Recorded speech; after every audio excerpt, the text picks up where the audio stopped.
This episode of the Coarse Grind Podcast has been brought to you by Central Sports and Graphics Incorporated, family-owned and operated screen printing and embroidery business located in a historic storefront on Old Berwick Road in the heart of Espy. They've been doing screen printing for over 20 years.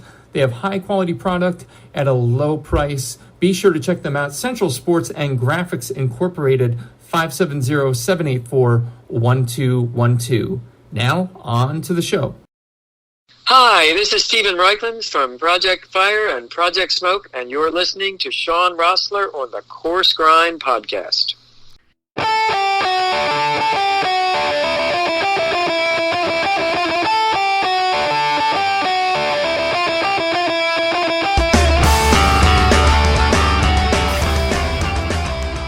Ladies and gentlemen, welcome back.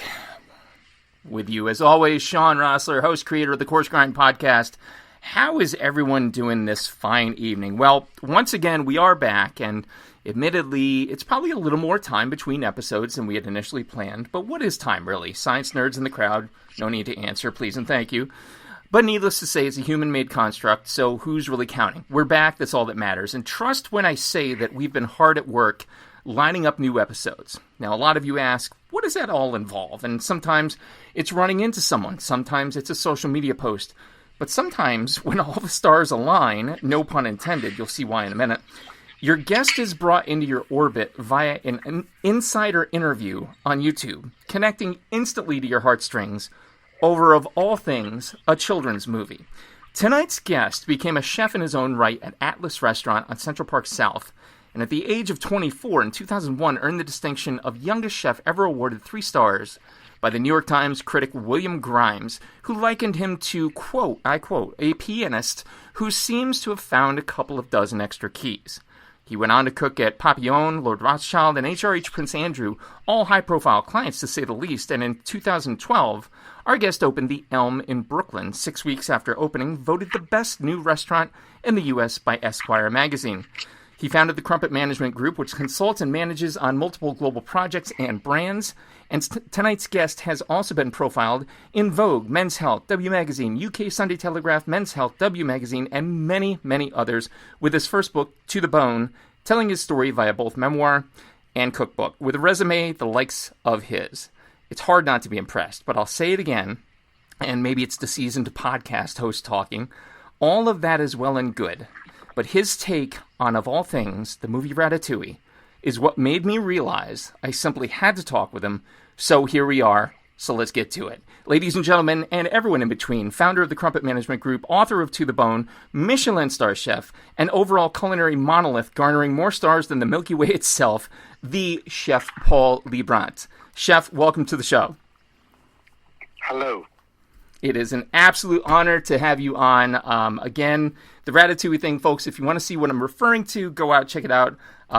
Insider, and it's about the credibility, let's say, of culinary representations in cinema. And Chef and I both share a mutual respect, it appears, for the movie Ratatouille. So, Chef, again, thank you so much for taking the time to be here with us tonight. Absolutely. Pleasure. Absolutely. And folks new to the program, folks with terrible short-term memories like myself, remember the program is in 3 sessions: starters, mains, afters. Starters, we're going to talk about where the guest in question has come from, their origin story, if you will. Mains, we'll talk a little bit more present day and what's going on there. And finally, afters, a little bit more irreverent, a little bit more off the cuff. But no one's been injured in 204 episodes, so I don't see it happening this evening. So, Chef Paul Liebrandt, tell me a little bit about where and what you grew up eating. Wow, that's a big question.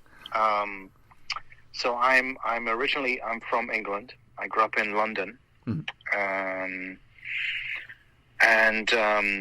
well, I guess your question could be broken up. I suppose what I grew up eating. So I suppose the first part, I went to boarding school from 7 years old until 15. So that was one very different part of eating. And then from 15 onwards.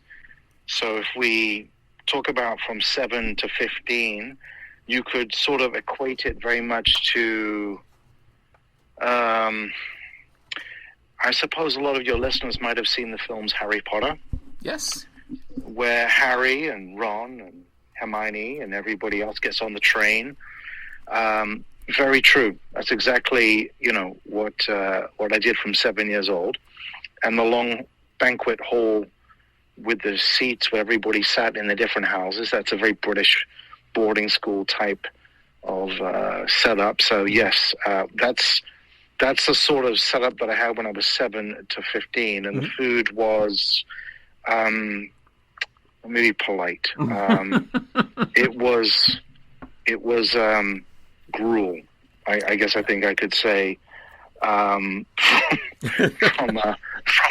that time. You're certainly in a different position now than you were then, I imagine. Yeah. But it was, bowls of like porridge where I remember sticking a spoon into the porridge and it would just stand up still. Oh, it wouldn't, it was that was the early years, I suppose. Very British, very traditional. Mm-hmm. So thank God we got through that. Mm-hmm. And then from 15, I left home at 15 and started working full time in the kitchen at 15. In England, you graduate your secondary school, your high school at 16, not 18, like in the US. Mm-hmm. So I went straight into cooking. So do you remember the name of the first kitchen, chef? Of course I do. Yes, it was L'Escargot restaurant. It was a 1 Michelin-starred restaurant in the heart of London. And I started when I was 15. And I worked there for 2.5 years. And I moved out of home. And I shared a 2-bedroom apartment with 12 other people that were all, it was all other cooks that were working at the restaurant. So they come from all corners of England. It was a very high profile restaurant. So absolutely, that was you don't do that so much these days, but that was I guess how I started. Yeah, I mean, so food wise, it was a little different. Yeah. To come out though and have that be your first. I mean, at 15 of all things, that had to have been. I mean, just clearly knowing now what we know now. Obviously, that shaped you, but I mean, to be 15 and to be working in that environment, that had to have been daunting. No, it was exciting. Oh, wow. No, not at all. It wasn't daunting at all. It was, the whole wide world, eyes open, and sort of going for it. That's amazing. It was, couldn't get out into the world and find who you are. Absolutely. So making that transition though from the boarding school, from the spoon standing straight up in the gruel to L'Escargot, how did you make that jump? Had you been exposed to higher end cuisine prior to starting with L'Escargot? No.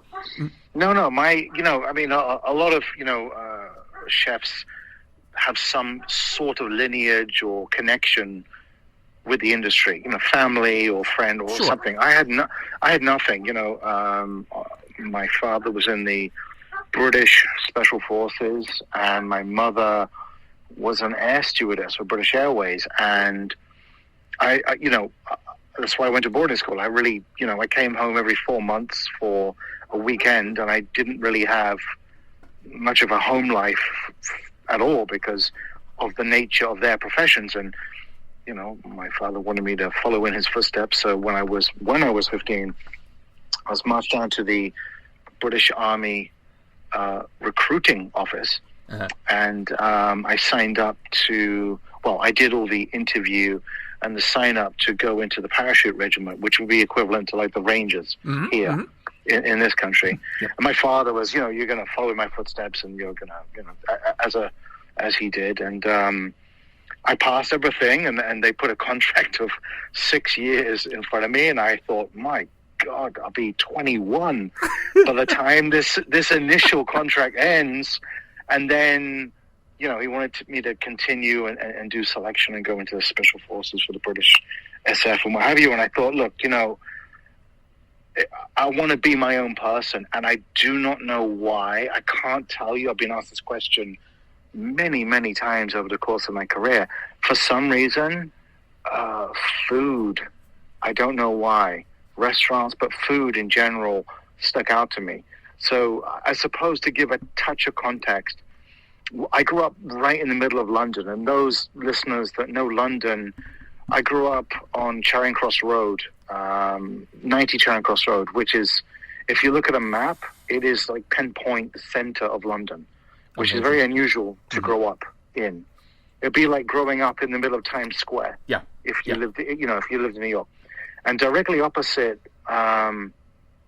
was Gerrard Street. Well, I mean, a few streets along, but almost was Gerrard Street, which is Chinatown. Okay. And then if you went straight up Old Compton Street, you would have Berwick Street Market, which was a little market which was right in the middle of the red light district in Soho.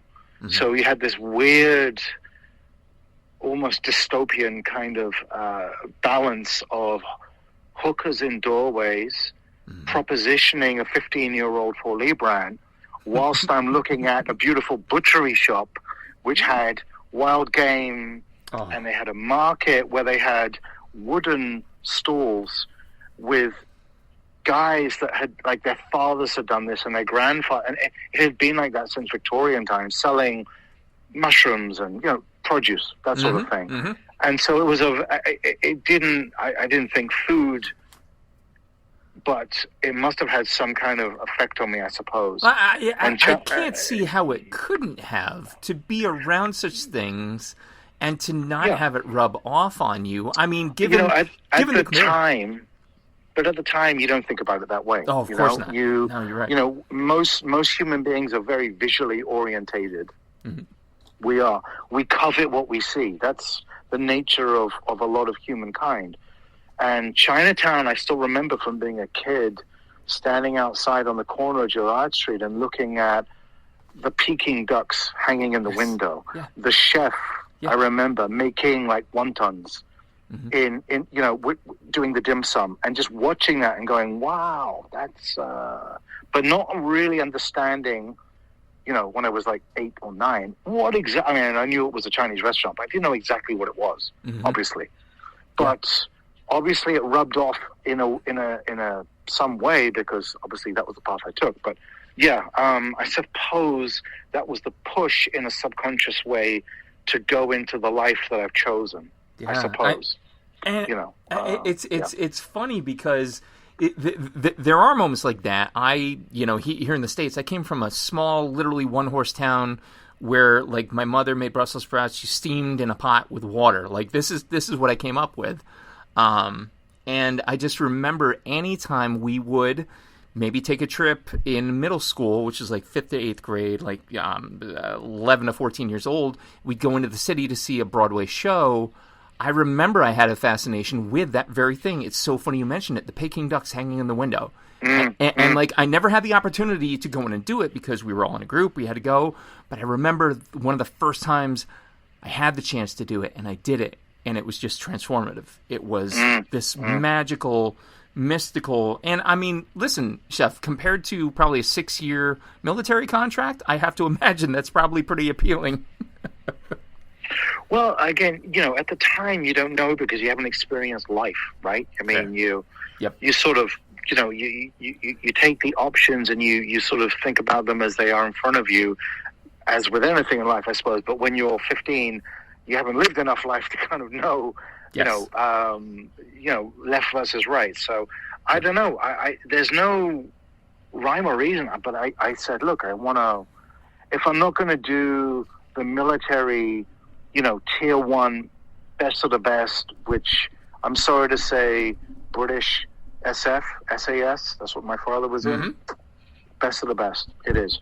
And if I'm not going to do that, I'll do that. But in the culinary world, I will go best of the best, and that's what I did. That's exactly what you did. That's the route I took. Yeah. So wow, it was the same thing, but in a different format, I suppose. Yeah. It's so funny that while the end game might have changed, the pathway there was the same in being the best that you were. For sure. So I have to ask too. Now, this question might take on a different flavor because of your experience, but I always like to ask this: that growing up, who was your greatest culinary influence? It almost feels in a way that like the possibility of a military career was your culinary influence that pushed you, or Chinatown? No. Go ahead. No. I would say so. I think from a not knowing, but kind of looking and gaining a sort of inspiration, I suppose, from visually, because I hadn't eaten, I didn't know. Right. Marco Pierre White was the chef, who was the chef of the moment. Yep.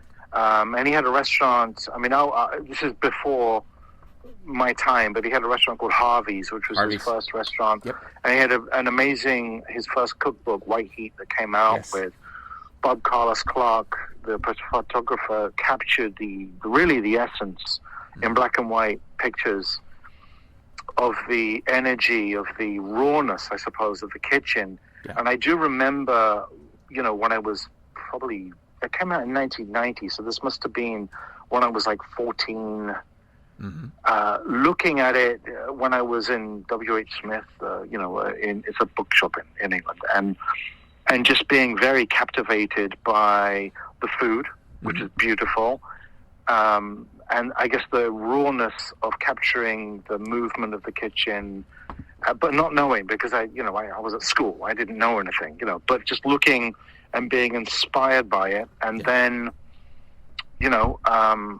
I went to Escargot for 2.5 years, and then I went to work for Marco at the restaurant, which is the 3 Michelin star restaurant at the Hyde Park Hotel, which was, kind of a very interesting experience. Yeah. Yeah, for sure. And I too remember now. Again, I didn't necessarily discover it along the same timelines that you did per se, but I remember Marco's autobiography, and I would listen to it while I did IT work at work. And it was one of the most thrilling autobiographies I've ever listened to. And it really, like, when people say food celebrity, and people get wrapped up in the more modern age of, like, Food Network and, like, media and everything, I think people really forget some of the founding pillars. And MPW is by far one of the greatest of all time, if not the, in my humble opinion as a host.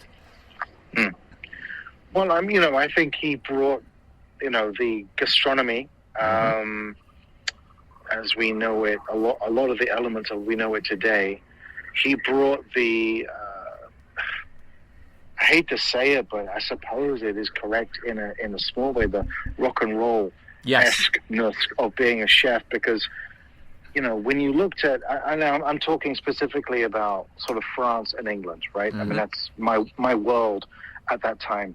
It was mostly French, but in England we had, Gavroche, Tanclair, Waterside Inn, which was, all 3 stars, and very French, and the French typical sort of chef.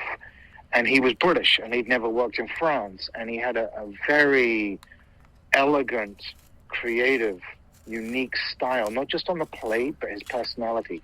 Very, very sharp man. And he brought that kind of the sort of the here and now, I suppose, where it didn't feel like you're the stuffiness was not there. So it definitely brought a lot of sort of nowness, if that makes sense. No, it absolutely makes to the time. Yeah. Because he again, I want this is not to idolize Marco Pierre White in a Paul Liebrandt interview. But Marco Pierre White brought respect to the ingredients, I think, before it was cool. Really, just a very basic. He made French cuisine seem attainable. He didn't make it seem like this out of reach offering per se. Yeah, I think so. Yeah, definitely. So, looking at all, I can't. I'm reading this, and I mean, trust me, listeners, I did my homework. I did it as best as I could, and Chef here drops on me, I worked with Marco Pierre White, so I'm trying to, gather myself here. And the next question, listeners are going to know, but I think we pretty much know. When was the moment you knew food was what you wanted to do? It wasn't just going to be a job in the here and now, that you wanted to dedicate your life to it. Was it when that 6-year military contract was in front of you versus the food?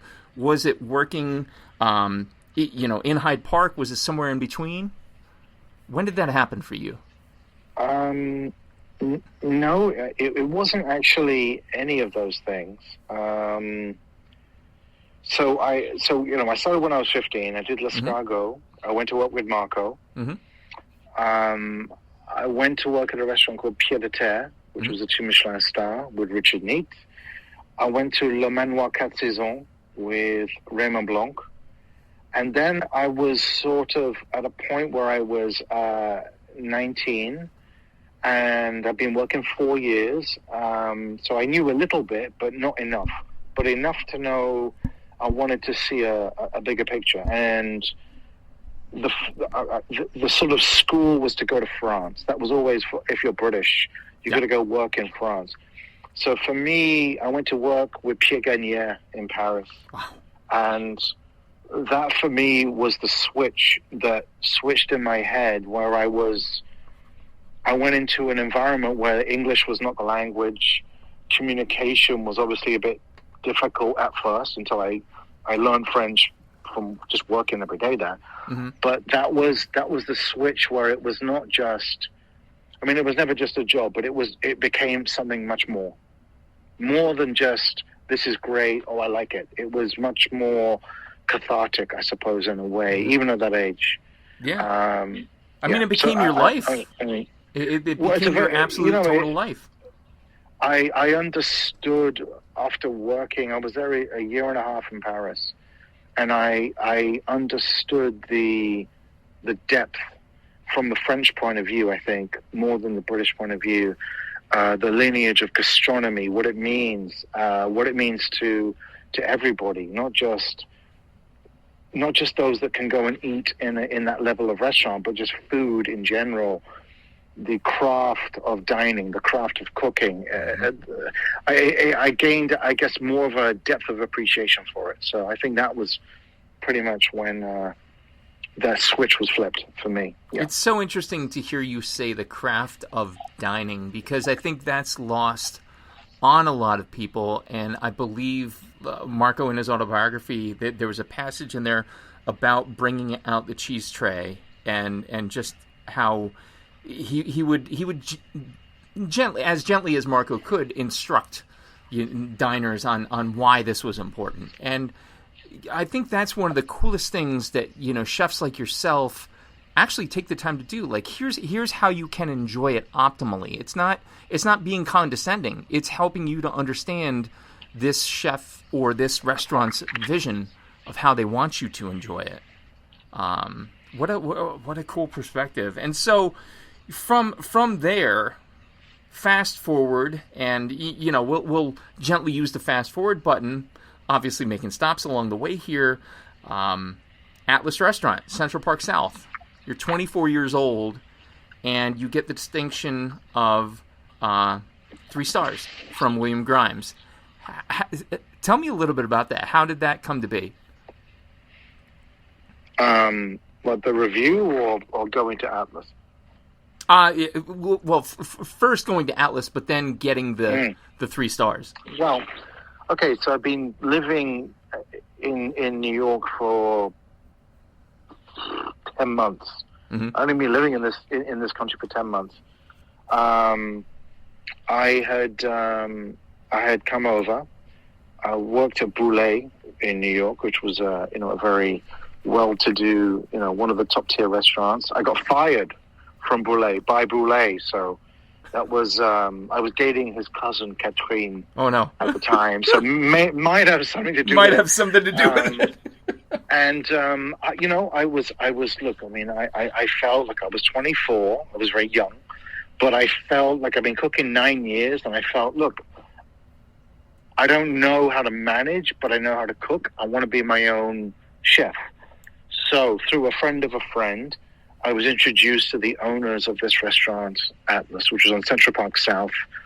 right beside the Plaza Hotel on opposite Central Park in New York. And I went up and I did an interview with them, and they offered me the chef position there. And I said, great. So I went in, and let's just say my management skills were not as polished as they should be. And everybody walked out from the kitchen. Oh no! Because I'm pretty demanding. Let's just say that standard wise in the kitchen. So it was myself and two people in the kitchen, and we worked and we just put our head down and we started to create, a first semblance of a PL menu, of a style, and based on a lot of all the different elements that I have learned from other chefs that I had worked with my little twist on it. Mm-hmm. And Alain Ducasse opened up in the Essex House, like 1 block away from us, next door. Oh. So it was, when was it? It was October or November. He got reviewed, and it was, I think, the most expensive restaurant in the United States at the time. Mm-hmm. He got reviewed, and he got 3 stars by Bill Grimes. Okay. And then we got reviewed maybe 2 weeks later, 3 weeks later. It was no more than that. And we got 3 stars, and he was very he was very generous, I think, with the review, and very it was sort of, he found this young kid in the kitchen unexpectedly, I suppose, who wasn't French, wasn't American, but had sort of a story to tell, I suppose, with the food. Yeah. And, people noticed. Well, that had to have been a cool, almost counterpoint for him to have Alain Ducasse, and then here's this young fiery challenger who holds his own, and I would question. I mean, I wasn't there, so I can't question it totally, but I don't know. I don't think it would have been that generous. I think you're that skilled. And so we fast forward again. You're at Papillon, Rothschild, HRH Prince Andrew. In 2012, jumping forward just a little bit, you opened the Elm in Brooklyn. Tell me a little. Actually, let me just recalibrate those dates a little bit. So, 2008, we opened Corton. My apologies. Which, we gained 2 Michelin stars in the first 6 months.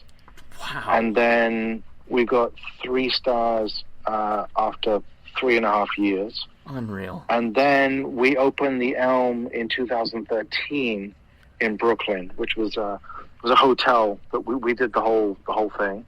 That was same time as we did Corton. So Unreal. It was it was an interesting time, to say the least, yeah. But, I mean, for Corton to go from 2 to 3, the Elm, and the Elm, I believe, was the one 6 weeks after you opened Best New Restaurant by Esquire? Yeah, that's right. Yeah. Unbelievable. So, there's all this backstory that we haven't even gotten into necessarily 10 years ago, but we're getting close, folks. We're getting close. In and around that time, Crumpet Management Group becomes a thing. So we have your restaurants. We know, obviously, 3 Michelin stars. People, that's the best of the best, kids. If you're listening, the best of the best. And so now Chef Liebrandt takes a sidestep into consultancy. And it's not just consultancy for maybe, style or for architecture. It's a whole lot more than that. So, Chef, in your own words, can you tell us a little bit about Crumpet? Okay. So Crumpet Management is a sort of sidearm, I suppose, from the restaurant side. Mm-hmm. So we have restaurants, and then we have Crumpet. And Crumpet, we have different, sections of this group. We do a lot of consultancy for hotels, clients, restaurants around the globe. We do a lot of brand participation. So we work with Dior, LVMH, Bollinger, Suntory, to name a couple of brands. We do a lot of product development. Steelite, which is a beautiful plateware manufacturer. We have a plateware line with them. We do a lot of food innovation, direct-to-consumer things. We work with a group in Germany where we're doing that. So we do a lot of different varying arms, which I think you have to do these days in this business. Yeah. Absolutely. I mean, I'll be the first to admit I fanboyed really hard when you said Suntory. That's one of my all-time favorites, hands down, no question mark. That's incredible. So again, not only the restaurants, but the consultancy. And so talking more about Chef Liebrandt himself, as you consult with these, as you're inspired to work with these groups, tell me a little bit about where Chef Liebrandt goes to be inspired. Where do you draw inspiration from, Chef? I think travel. I know it's a bit cliched, I know, but honestly, I do enjoy traveling. But when you go to so many different parts of the world, I've been very lucky, honestly, to be able to do that. Meeting people, seeing culture, what people eat, when they eat, how they eat, where they eat. It's very inspiring, and obviously keeps the ideas, obviously, for our team flowing. So that's one element, I think, which is a pretty important one. Yeah.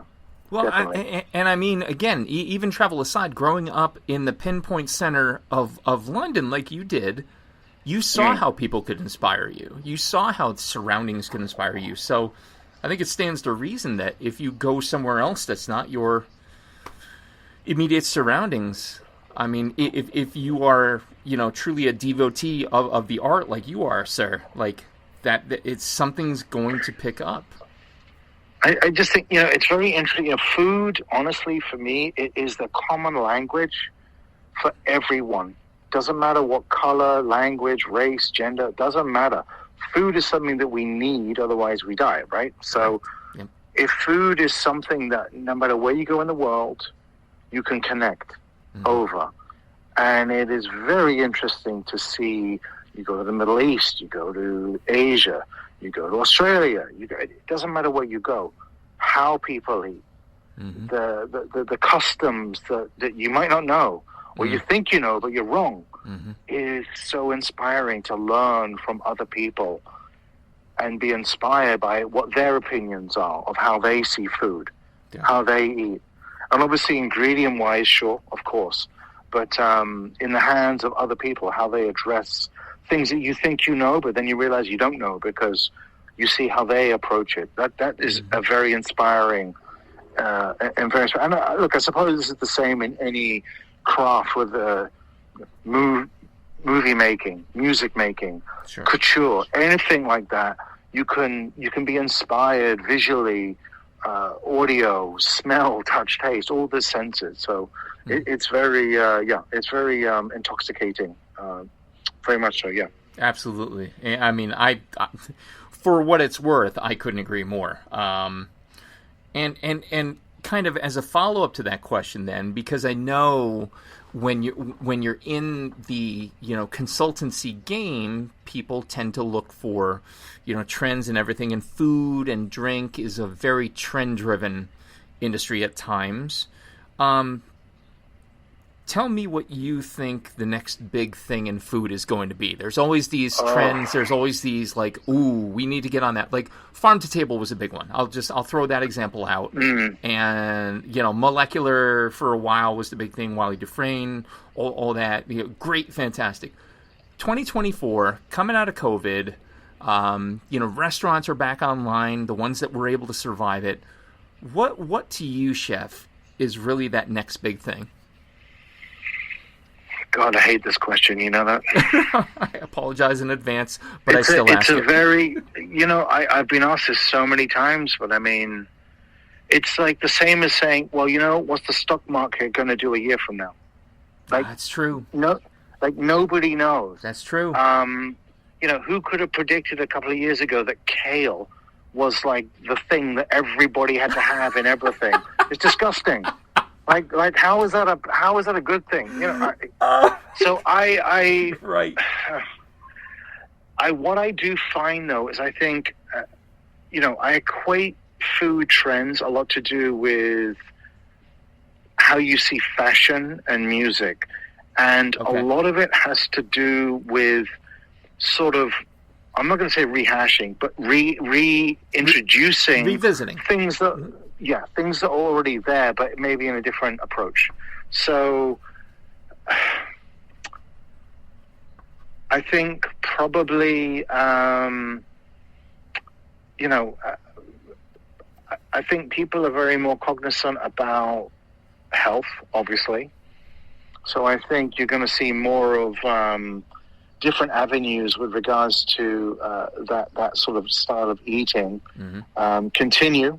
With regards to gastronomy, the past couple of years, Japanese cuisine has, it's always been, but much more than normal, has been proliferated in gastronomy, in the sort of gastronomic, sort of Frenchy, American-y kind of gastronomic. The influence of Japanese cuisine has really permeated very heavily, and I think that's going to continue, obviously, tremendously.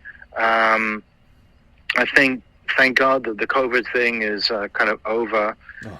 People are traveling more than they were, let's say, 2 years ago. They're traveling more now. Yep. So that brings people sort of around the world, which is good. So inspiration from different culture when it comes to food is always a good thing. I can't pinpoint one thing because there isn't a new ingredient per se that you could say that's going to be the next thing. There really isn't. All right. You're not inventing a new fish or a new meat or a new vegetable. We know what's out there. It's more to do with whatever is more popular at the time. Which, I don't really follow that kind of thing, to be honest with you. That's amazing. That in and of itself is an incredible answer. I'm just glad you didn't say something like insect protein or. Oh God, no! Yeah. Because that's been batted around a little bit. So I'm glad to hear that. And here's kind of the point counterpoint, and I would love this because obviously you've been in the game for a while. You're one of the best to ever do it. What quote big thing in food that is a trend currently are you ready to just see go away and never come back? If you could wave a magic wand to invoke Harry Potter for a hot second, what would you like to see just go away?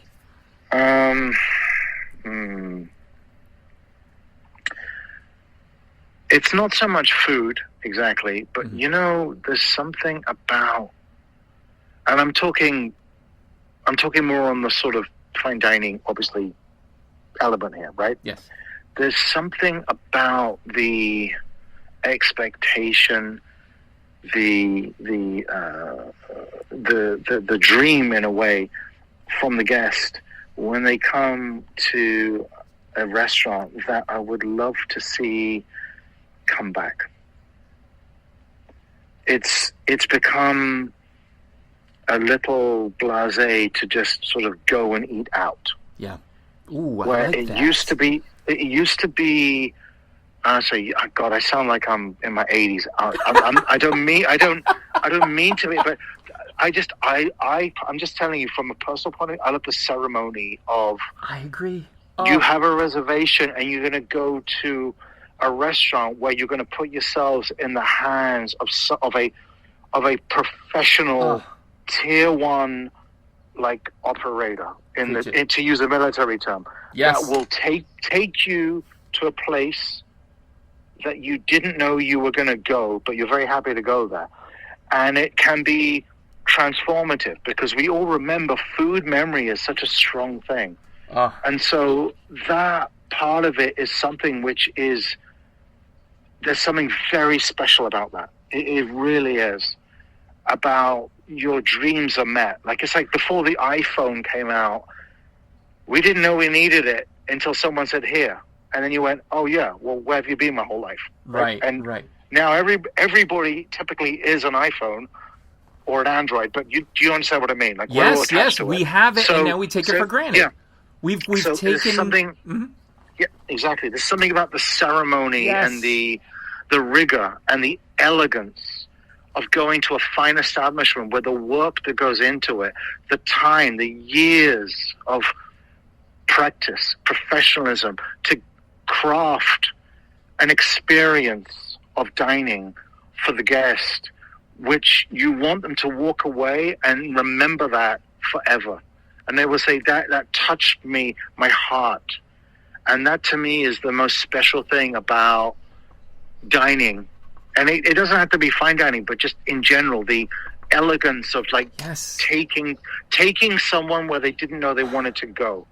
And I feel, honestly, that all the noise in the world that everybody seems to have, we've lost a little bit of that. And I would like to see that come back in a little bit more of a way, so people can just switch off the world and have more of an enjoyment when dining out.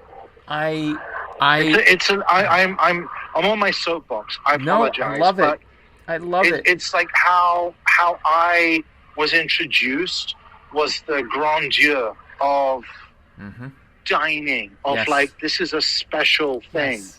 Don't take it for granted. Enjoy it. Embrace it. Yes. When you go to a restaurant, you give yourself, and then the restaurant gives itself to you. It embraces you. God. It holds your hand. It leads you somewhere. If it's a food you haven't tasted, or a wine, or something, but it gives you what you didn't know you needed or you wanted. And I think that is something which, that's not about money. It's not about anything. It's something which is, we all like to have. When you watch a movie, when movies were good, not so much anymore, but when they were good, and you watched a movie and you just were like, wow, it just blew me away. That's what I'm talking about. Yes. It's like a song that just stays in your head. You might not even like the song, but it just stays in your head. And that's what I mean. That taking you somewhere. And food is a big one. You know, it really does. So I would really love to see just a little bit more of that come back. I'm whining. I'm You're sorry. Not. I'm whining. Assure But you. I love that part of it. With a passion. I love that. That part that just takes you away from everything. I'm going to be so damn self-indulgent right now, and I'm going to pivot into how I discovered you, Chef. That YouTube video of the interview, this is why I discovered Chef Paul Liebrandt, which I'm going to be honest, right now, I could hang this mic up and kill the show forever. That might have been the best response ever given in the show's history. The reason I found Chef Paul Liebrandt was because of his take, as much as is out there, The Bear, Cooked, so many other culinary movies.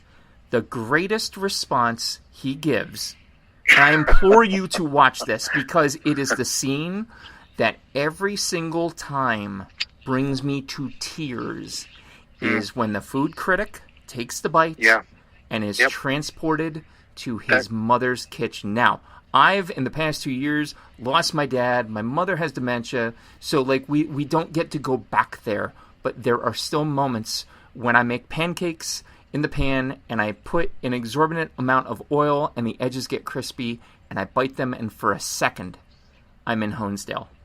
I'm at my 3-seat table with my parents. So believe me when I say, Chef, I could not follow you more. You were not whining. You were not on a soapbox.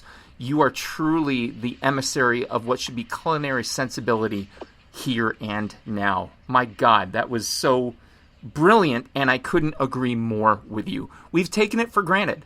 You know, that's the reason the show started. People take dining out for granted. I'm going to sit in a seat, and I'm going to write a Yelp review if I don't like it. No. You are a guest of an establishment, and you should experience it with such a mentality. That's just my opinion. So I'll put my soapbox away too, Chef. We'll put ours away together at the same time. I humbly agree with everything you've said. Absolutely, yes. Oh man, I can't believe too. Believe me, folks, if I could program it that wisely to have that answer come and to feed into the Ratatouille reference, believe me, I'd do it more on the regular. If you listen to the show, you know that's not true. You know I can't do it that good. Chef, tell me, what's your 5-year plan for Crumpet now? Like what's your 5-year plan in general? Like what does the future look like for Chef Paul Liebrandt? Well, growth is obviously a very important thing. I see, which I'm very inspired by, is the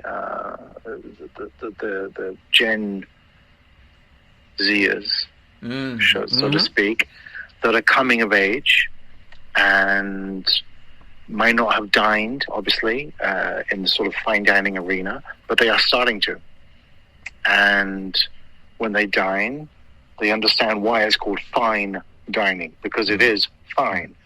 And so I suppose in many ways for me, I've always been very interested in making a statement with people where it will help, it will give them something and make them enjoy food, I suppose, open their mind to the elegance of dining a little more than they didn't know they wanted to. And obviously starts, when you're a little younger, because your experience in life is you got to try it for the first time. Mm-hmm. So I'm very focused on, obviously, from our side, training with the people that work with us, the younger team, obviously, and indoctrinating them into the craft and learning and nurturing and that side of it.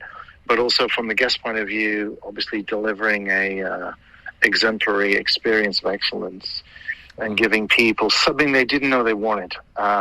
So that is an ongoing thing. Mm-hmm. But, we're looking to obviously do some more international projects, which we have currently at present lining up, should I say, in process. I love it. Is the word I would use, yeah. I love it. I will be glued to the set now that I've discovered Chef Paul Liebrandt, Crumpet, and all of that. PaulLiebrandt.com for those interested. We'll post the link to the site in the show's notes. So with all that said, Chef, a little trip into the afters here with me, a little bit more irreverent, a little bit more off the cuff, but I think we'll have a little bit of fun here before we wrap. Chef, if you and I were cooking in your kitchen, and I mean we could pick professionally or at home, your pick entirely. You had control of the playlist. What would we be listening to? Oh, man, there's only one band that we would be listening to, The Cure. Oh my God! Listen. I'm a huge Morrissey and Smiths fan, so I'm right there with you. It's in the same era. Yep. Yes. Oh my God! That was what I grew up listening to. Being British, obviously. Yes. So yeah, that would be it. The Cure. Yeah, amazing. Absolutely. Amazing. We're going to strand you, fictitiously, of course, on a deserted island. And you can only bring 3 foods or food type items with you. Inexhaustible supply, because this is fiction, of course, but only 3 things. What would you bring and why? Ooh, it's a hard question, Okay. One, I'm being a bit generic. Sorry for everybody that's listening. One would be Pad Thai. Love it. Because it's just amazing. I mean, it is. Yeah, a good pad thai. Yeah. Number 2 would be a bottle of Henri Jaillet Richebourg 1990. I know that's not food, but that's a pretty amazing wine. Listen, mine was beer, bourbon, and steak, so you're fully covered, sir. Well, that's the beverage part of it covered. Okay. That's it. And then the third would be probably, yes, a Wall's Viennetta. And if you're in England and you grew up Google a Viennetta by Walls. It is a dessert. Yes.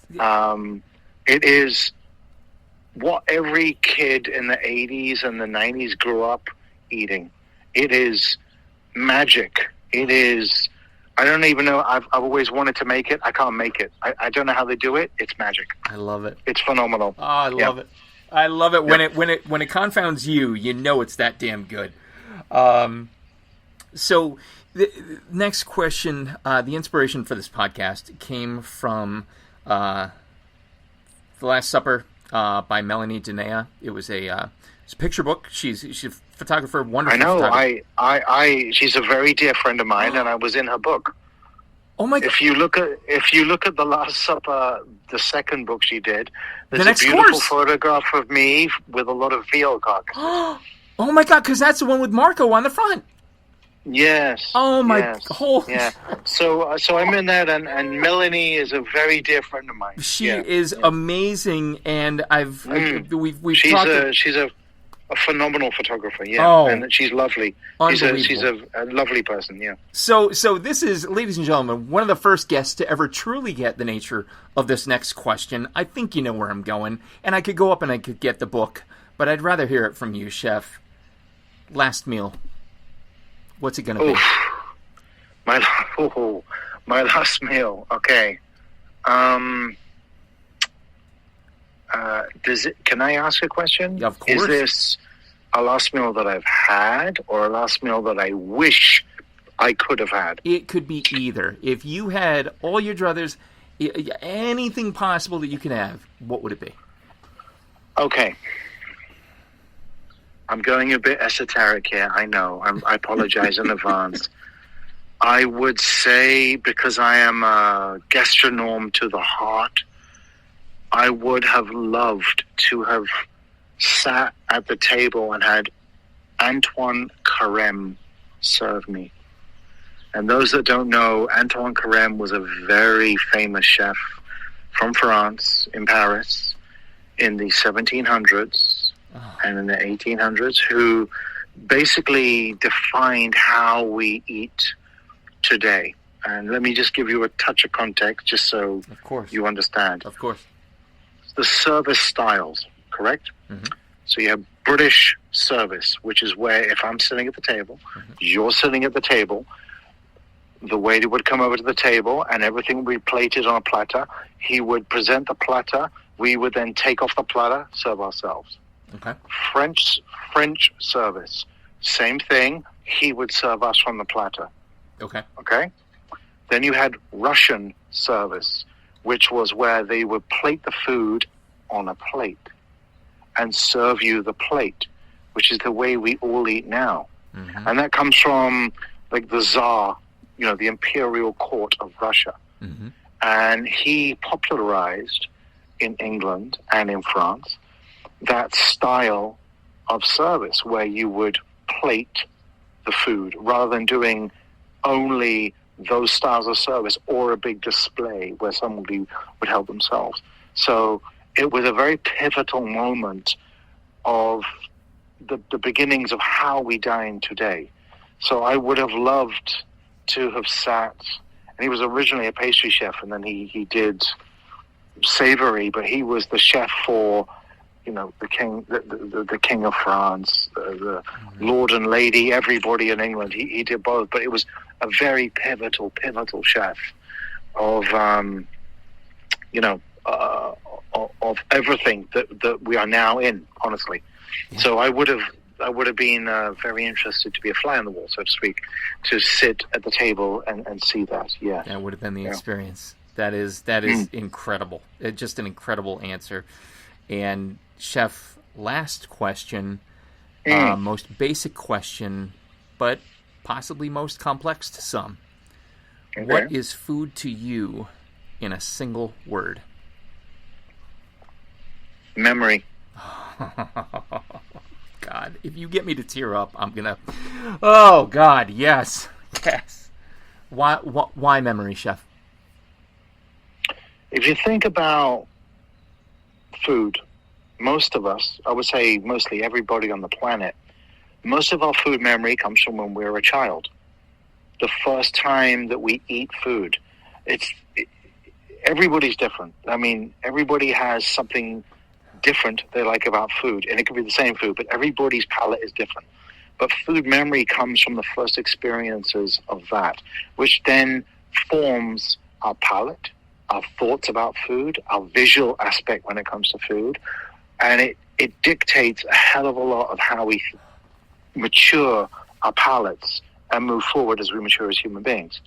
So the memories that we have, if you touch those memories with people of what they liked when they were a child, and mostly, depending on where you come from in the world, of course, it's mostly obviously more simple food, because when you're a child, that's mostly what you eat. Mm-hmm. That is something which you can, as you mentioned before, the Ratatouille reference. Yeah. As a child, the critic ate Ratatouille, which is a very simple dish in France, from the mother, and it brought him back there. That is so true. That is the essence of who we are as humans. So in many ways, memory of food is so important. So important. Yeah. Chef Paul Liebrandt, to say this was an honor and a privilege would be a profound understatement, but I will start there. Crumpet Management Group, LLC, at Paul Liebrandt, that's LIEBRANDT.com, to find out just every single thing there is to know about Chef. And trust me, having done a sliver of my homework, there is much to know, and much to come. And I, for one, cannot honestly wait to see it. So Chef Paul Liebrandt, again, I cannot thank you enough for taking the time to be here with us this evening. No, thank you so much for inviting me on your podcast, and it's a real pleasure. Absolutely. The pleasure's mine, sir.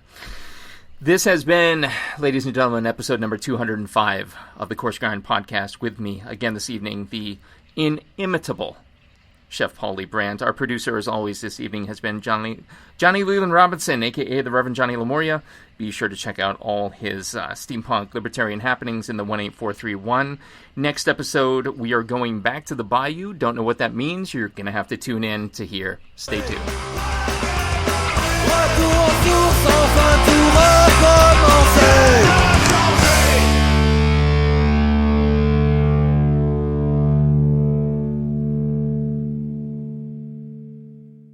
Are you passing through central Pennsylvania and looking for one of the best dining experiences and craft brew menus around?